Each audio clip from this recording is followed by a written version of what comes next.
पाकिस्तान में इलेक्शंस वक्त पर होंगे, ये कहना है पाकिस्तान की सबसे बड़ी अदालत यानी सुप्रीम कोर्ट ऑफ पाकिस्तान का। पहले फैसला आ चुका था, गुज़िश्ता रोज़ जो हुआ वो अपनी मिसाल आप है, यानी हाई कोर्ट का, लाहौर हाई कोर्ट का एक वो फैसला जिसमें पेंडिंग प्रोसीडिंग थी।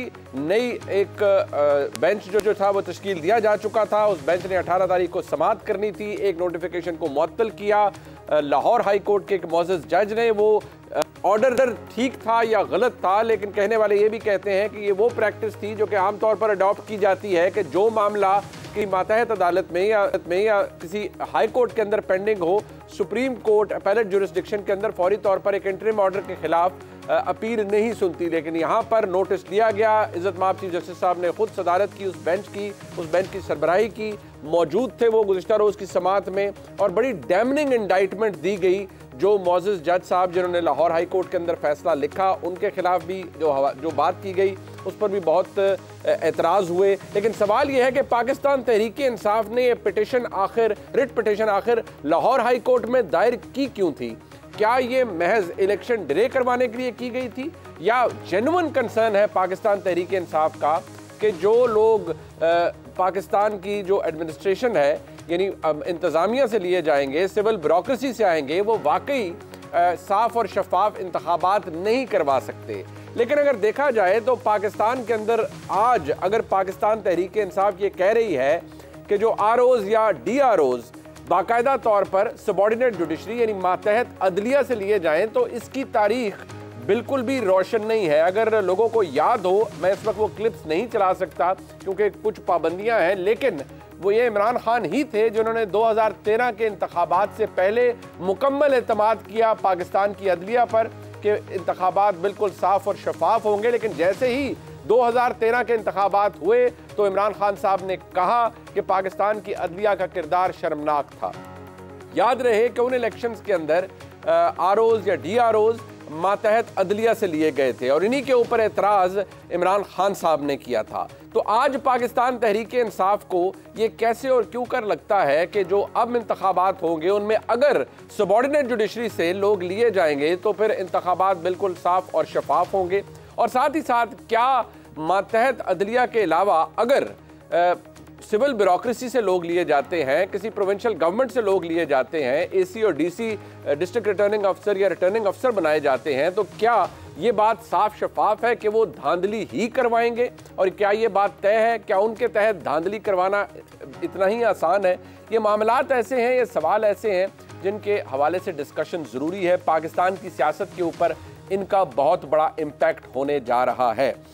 पाकिस्तान तहरीक इंसाफ के मुखालफिन, ख़ास तौर पर पाकिस्तान मुस्लिम लीग नून की जानिब से कहा गया कि पाकिस्तान तहरीक इंसाफ महज अब हीले बहाने तलाश कर रही है, क्योंकि असल मुद्दा ये है कि पाकिस्तान तहरीक इंसाफ के पास कैंडिडेट ही नहीं रहे। लिहाजा उनको अब एहसास हो रहा है कि अगर इंतखाबात में गए तो इंतखाबात में जीत मुमकिन नहीं होगी।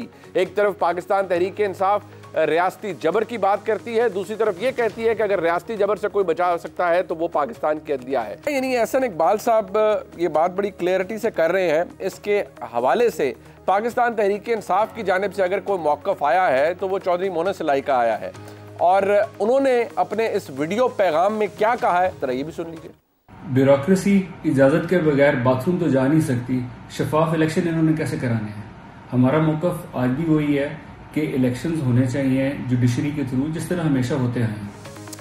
अब ये पाकिस्तान तहरीक इंसाफ का मौक़िफ़ इसलिए है क्योंकि चौधरी मोहन सिलाई साहब भी अब पाकिस्तान तहरीक इंसाफ का हिस्सा हैं, और उन्होंने कहा कि ब्यूरोक्रेसी तो गवर्नमेंट से पूछे बगैर वॉशरूम्स नहीं जा सकती, तो इंतखाबात कैसे फेयर एंड फ्री करवाएंगे? इस पर गुफ्तगू कर लेते हैं। हमारे साथ मौजूद हैं पाकिस्तान की सहाफ़त के बहुत बड़े नाम जनाब मुजीबुर रहमान शामी साहब, मेरे उस्ताद हैं, बहुत मोहतरम है हमारे लिए, बहुत शुक्रिया शामी साहब आपने वक्त दिया। और जनाब जावेद चौधरी साहब, पाकिस्तान की सहाफ़त का एक बहुत बड़ा नाम, चौधरी साहब आपका भी बहुत शुक्रिया, आपने अपना कीमती वक्त दिया। शामी साहब फरमाइएगा, आपके नज़दीक पहले तो इस पर रिफ्लेक्ट फरमाइएगा कि आपके नज़दीक पाकिस्तान तहरीक इंसाफ ने रिट पिटिशन की, और की भी पाकिस्तान तहरीक इंसाफ के अपने एक अहदेदार की जानिब से की गई, क्या मकसद वाकई ये है कि डिस्ट्रिक्ट रिटर्निंग अफसर या रिटर्निंग अफसर जुडिशरी से आ जाएं और शफाफ इंतखाबात हो जाएंगे, या मामला महज ये था कि किसी ना किसी तरह इसको डिले किया जाए और इलेक्शन में इल्तवा डाला जाए? बहुत शुक्रिया मुनीब साहब। देखें, ये तो अब तहरीक इंसाफ के जो मुखालिफ हैं वो ये कहेंगे और कह रहे हैं कि वो इंतखाबात से भाग रही है, और तहरीक इंसाफ जो है वो ये कहेगी कि वो अपने लेवल प्लेइंग फील्ड के हसूल के लिए कोशिश कर रही है।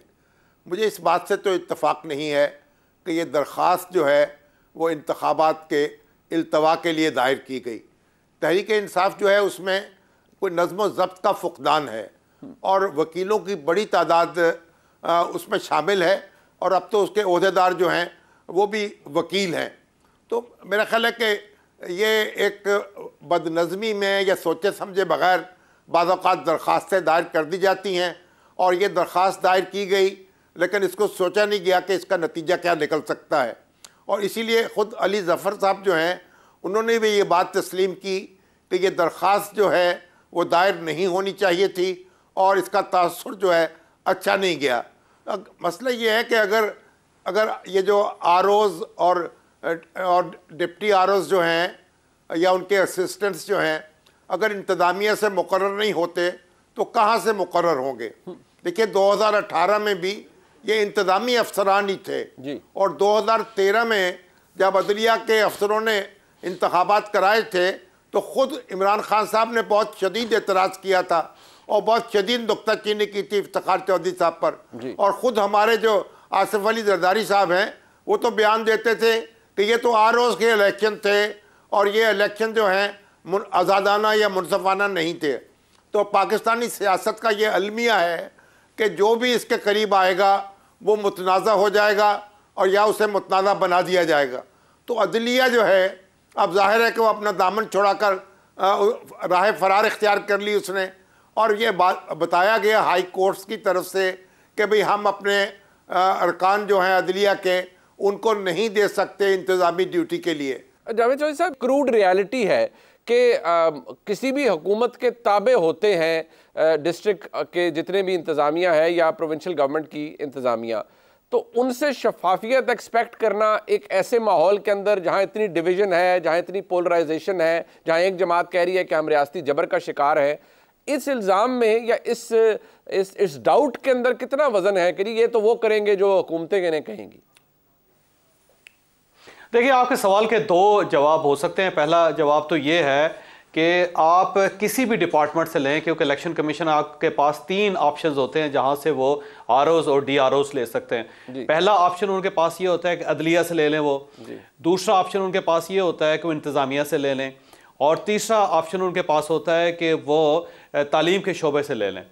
अब तालीम के शोबे से अगर बात करें तो हर सियासी जमात ने अपने टीचर्स भर्ती किए हुए हैं और उन सब का टिल्ट उन पार्टीज़ की तरफ होता है। पाकिस्तान पीपल्स पार्टी का दौर था, पाकिस्तान पीपल्स पार्टी ने अपने टीचर भर्ती कर लिए। पाकिस्तान मुस्लिम लीग नून का दौर था, उन्होंने अपने टीचर भर्ती कर लिए। खैबर पख्तूनख्वा में JUI ने अपने टीचर्स भर्ती कर लिए। इमरान खान साहब के दौर में इमरान खान साहब की पार्टी के या इमरान खान साहब की अपनी मर्जी के लोग महकमा तालीम में भर्ती हुए। और दूसरा जो है अदलिया है, अदलिया जो है वो भी एक कंट्रोवर्शियल हो चुका है इदारा। मतलब मैं पाकिस्तान तहरीक इंसाफ के लोगों से मैंने पूछा कि ये बताएं कि अगर आपका कोई हलका उसके अंदर अबुल हसनात जुल्कुनैन साहब अगर वहाँ पे आरो हों तो क्या आपके लिए एक्सेप्टेबल होगा? उन्होंने कहा नहीं। मैंने कहा जज कुदरतुल्लाह साहब अगर हों तो फिर कहने लगे नहीं। मैंने कहा जज मोहम्मद बशीर साहब हों तो फिर उन्होंने कहा फिर भी नहीं। तो इसका मतलब ये हुआ कि ऐसे तो बेशुमार है ना जी, सिंध के अंदर भी बेशुमार ऐसे जजेस हैं जिन्होंने पाकिस्तान तहरीक इंसाफ के खिलाफ फैसले किए हुए हैं। खैबर पख्तूनख्वा के अंदर बहुत सारे जजेस हैं जिनके ऊपर एतराज़ है। इस्लामाबाद हाई कोर्ट के जजेस के ऊपर एतराज़ है। इवन चीफ जस्टिस जो है इस्लामाबाद हाई कोर्ट के हैं पाकिस्तान तहरीक इंसाफ को, उनके ऊपर भी एतराज़ है। तो एतराज़ तो वहाँ पर भी होगा। अब रहेगी इंतज़ामिया, और इंतज़ामिया जो है उसके अंदर असिस्टेंट कमिश्नर्स हैं, डिप्टी कमिश्नर्स हैं। हर डिप्टी कमिश्नर का किसी न किसी पार्टी के साथ कोई ना कोई फड्डा होता है, हर असिस्टेंट कमिश्नर का भी होता है। तो जब आप इस डिटेल में जाएंगे तो फिर तो आप इलेक्शन पाकिस्तान के अंदर नहीं करवा सकेंगे। मैं शामी साहब की इस बात से इत्तफाक करता हूँ कि आपके पास फिर एक ही ऑप्शन बचता है कि UN को बुलवा लें, वो फिर रवांडा वगैरह से लोगों को ले आए या वो अमेरिका से ले आए या वो लैटिन अमेरिका से ले आए, ला के उनके हवाले इलेक्शन कर दें और फिर उसके बाद इलेक्शन हो जाए। अब हम आते हैं इस चीज़ की तरफ कि क्या वाकई इमरान खान साहब ने ये कहा था उमैर नियाज़ी साहब को कि आप दरख्वास्त दायर कर दें। इस पर 2 वर्जन्स हैं जो मेरी अब तक की तहकीक है या जो मुख्तलिफ पाकिस्तान तहरीक इंसाफ के लोगों से पूछा गया। पहली बात तो ये कि जब ये फैसला आया था उस वक्त पाकिस्तान तहरीक इंसाफ की सीनियर क़यादत या जूनियर क़यादत उसमें किसी एक शख्स को भी ये पता नहीं था कि हमने इस किस्म की कोई पिटीशन लाहौर हाई कोर्ट में दायर की है। अच्छा। और उसका ये फैसला आ गया। शुरू में जब ये खबर आनी शुरू हुई, मैंने लोगों से पूछा तो सब ने कहा कि यार ये हो नहीं सकता, हमारी तरफ से कोई दरख्वास्त गई ही नहीं, यानी उसको पता ही नहीं था इन तमाम क़यादत को। लेकिन आहिस्ता आहिस्ता फिर इनको ऑन करनी पड़ गई। दूसरा, जब इमरान खान साहब से जेल के अंदर पूछा गया तो खान साहब ने कहा कि मैंने तो ऐसी ही कोई पिटीशन दायर ही नहीं की थी। फिर उन्हें बताया गया कि जनाब फलां वक्त पे आपसे पूछा गया था और आपने कहा था ठीक है कर दें। तो उन्होंने कहा जी ऐसी तो बेशुमार मेरे पास आती रहती हैं, क्योंकि 100 मेरे वकील हैं और हर शख्स मुझे रोज कहता है कि आप ये पिटीशन कर दें, मैं उनको कहता हूँ कर दें। तो मुझे इस डिटेल का पता ही नहीं था कि इस किस्म की कोई पिटीशन दायर हो रही है। अब उमैर नियाजी साहब जो हैं उनका अपना एक वर्जन है। उनका ये वर्जन है कि जी मुझे तो उन्होंने कहा था खान साहब ने कि कर दे, मैंने उनसे पूछा था उन्होंने कर दे। लेकिन ये सारे वर्जन जो ऑफ द रिकॉर्ड हैं, अब उमैर नियाजी साहब वहां जाके कोर्ट में जाएंगे तो अब वहां पे वो फैसला करेंगे कि उन्होंने अपनी जान कुर्बान करनी है या फिर उन्होंने इमरान खान साहब की तरफ ये गेंद फेंकना है। अगर वो इमरान खान साहब का नाम लेंगे तो भी एक कंटेम्प्ट जो है इमरान खान साहब के ऊपर लग जाएगी। शामी साहब ये फरमाइएगा सर, ये एक फैक्ट है कि हम ओके मामला एक और भी है, मैं चाहूँगा उस पर भी आप रिफ्लेक्ट करें, लेकिन इस पर ज़रा फरमाइएगा इख्तिसार से। एक फैक्ट है कि हमारे मुल्क में चाहे अदलिया से मातहत अदलिया से लोग आएँ, उस वक्त भी जब इलेक्शन मैनेज होना हो तो हो सकता है, इंतज़ामिया से आए तो फिर भी मैनेज होना हो तो इलेक्शन हो जाता है मैनेज। इस दफ़ा के इलेक्शन के हवाले से आपकी क्या राय है कि ये कितने फ्री और फेयर होंगे, रिगार्डलेस के इंतज़ामिया से लोग आए या अगर अदलिया किसी जगह से आ जाए? अभी तो नहीं लगता आएंगे, लेकिन अगर आ भी जाए तो भी। मेरी गुजारिश ये है कि ये जो निगरान हुकूमतों का तस्वुर आया था हमारे यहाँ, वो इसीलिए तो आया था कि वो कोई पार्टी जो है, जो सिटिंग गवर्नमेंट है, वो इलेक्शन ना कराए, उसके लिए इत्तफाक राय से हुकूमत और अपोजिशन के निगरान हुकूमतें तश्कील दी जाए। तो इस वक्त भी आप देखिए कि जो चारों सूबों में और मरकज़ में निगरान हुकूमतें कायम हैं, ये किसी एक पार्टी की हुकूमत कायम नहीं है कहीं भी जी। तो अगर निगरान हुकूमतें भी गैर मौसर हो जाएंगी, ये तजर्बा भी नाकाम होगा। और हम समझते हैं कि इनके जो मातहत इंतज़ामी अफसर हैं वो भी धांधली करेंगे, तो फिर तो हम इन्ना लिल्लाह ही पढ़ सकते हैं। फिर क्या करेंगे? सब हंसी हैं, जाहिदों को नापसंद, अब कोई हूर आएगी इनके लिए। तो हमें एक बात, दूसरी बात यह है कि जो इंतखाबात पाकिस्तान की तारीख में जितने भी हुए हैं उन पर इतराज़ात हुए हैं, उन पर तनकीद हुई है, लेकिन सवाए 1977 के इंतखाब के कोई इंतखाब मुस्तरद नहीं किया गया। हर इंतखाब के बाद असम्बली जो है उसने काम किया है, हुकूमत बनी है, अपोजिशन जो है उसकी बेंचों पर लोग बैठे हैं और मामला चला है। शामी साहब, इससे पहले मैं एक मामला और है, वो है शौकत अजीज सिद्दीकी साहब का। अब वो मामला उनका सुप्रीम कोर्ट में चला गया, नोटिस जारी हो गया। साबिक उस वक्त DGC थे जनरल फैज़ हमीद साहब, बाद में वो एलिवेट हुए, DG ISI भी रहे, उनको नोटिस जारी कर दिया गया है, वो उनको फरीक बना लिया गया है। इस पूरे मामले के अंदर शवाहिद की और एविडेंस की बड़ी अहमियत होगी कि एक जज थे, सीनियर जज थे इस्लामाबाद हाई कोर्ट के, बाद में उन्होंने चीफ जस्टिस बनना था। उनका इल्ज़ाम यह है कि उनको दबाव में लाया गया। आपकी एक्सपेक्टेशन है कि जब इस तरह का मामला एक इतने बड़े फोरम पर चला जाए तो उसके अंदर फिर शफाफियत भी होगी और वाकई कोई प्रेसिडेंट सेट होने जा रहा है इस मामले में कि इलेक्शन हो या इलेक्शन से पहले या कोई अहम मुकदमा हो, उसमें किसी शख्स का, किसी ओहदे का, किसी दफ्तर का इन्फ्लुएंस नहीं होगा, ये मिसाल अब बन जाएगी? मेरी राय तो ये थी कि जस्टिस शौकत अजीज सिद्दीकी साहब को जब ये बात कही गई और जब जनरल फैज़ उनके पास आए तो उसके बाद उन्हें कंटेम्प्ट का नोटिस जारी करना चाहिए था मौके के ऊपर, किस्सा ज़मीन बरसर ज़मीन। ठीक, उन्होंने मुनासिब समझा कि वो तकरीर करें और हाई कोर्ट बार से खिताब करते हुए उन्होंने ये बात कही। लेकिन मेरा इकदाम, दुरुस्त इकदाम ये होता कि जिस शख्स ने ये जुर्रत की थी उसको कंटेम्प्ट का नोटिस जारी किया जाता और ये मामला वहीं तय हो जाता। अब अगर सुप्रीम कोर्ट ने इसका नोटिस लिया है तो अब हमें इंतज़ार करना पड़ेगा कि किस तरीके से सुप्रीम कोर्ट इसमें तहकीकात करेगी और किस तरीके से मामलात आगे बढ़ेंगे।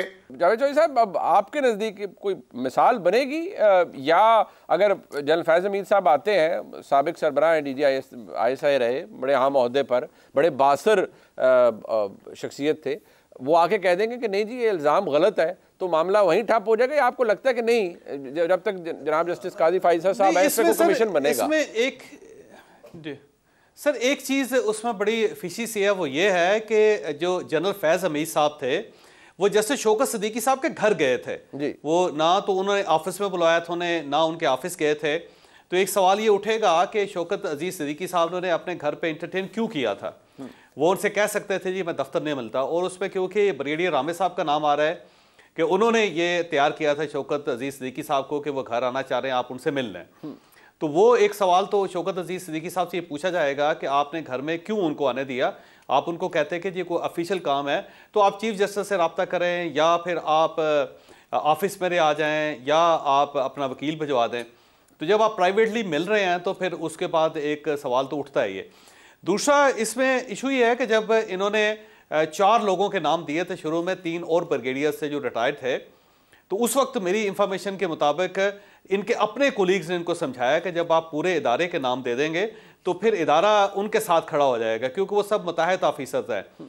जब उनका बॉस एक कह रहा है तो ये चेन ऑफ कमांड होती है कि जब DGC जो मेजर जनरल उस वक्त थे और मेजर जनरल की हैसियत जनरल फैज़ हमीद साहब अपने ब्रिगेडियर को कहते हैं, तो उसके ऊपर पाबंदी होती है कि वो उस आर्डर को ओबे करेगा, क्योंकि अगर वो इनकार करेगा तो फिर वो उसका मुताहिद नहीं रह सकता।